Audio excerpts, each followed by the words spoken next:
Vous regardez le calendrier économique. Voici une révision des publications prévues pour mardi. La première publication va paraître à 6 heures du matin. Et c'est celle de l'indice des prix à la consommation finalisé de l'Allemagne pour mars. Selon les publications rapides, l'inflation a progressé de 0,8% en mars par rapport au mois précédent. C'est une hausse par rapport au février, où l'inflation mensuelle est restée au niveau de 0,4%.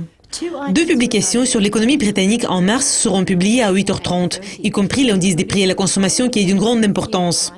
Les prix ont progressé de 0,3% au cours de l'année jusqu'à février. Le même niveau a été enregistré en janvier, donc la tendance d'une faible inflation se poursuit. La deuxième publication est celle des prix à la production. Les prix de base ont progressé de 0,2% au cours de l'année jusqu'à février et n'ont pas enregistré de changement au cours de l'année jusqu'à janvier. La publication suivante va paraître à 12h30 GMT. Et c'est celle des prix à l'importation des États-Unis pour mars. Les prix ont chuté de 0,3% en février, après une chute de 1% au cours du premier mois de l'année. Cette chute a été principalement causée par la baisse des prix du carburant. La balance du budget fédéral des États-Unis pour mars sera publiée à 18h GMT.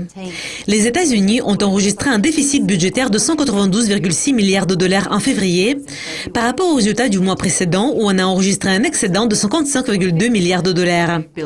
L'indice des prix des produits alimentaires de la Nouvelle-Zélande pour mars sera publié à 23h-15.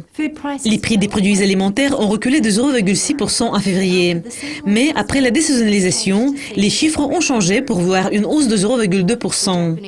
Le rapport sur la masse monétaire M2 du Japon pour mars sera publié à minuit-10.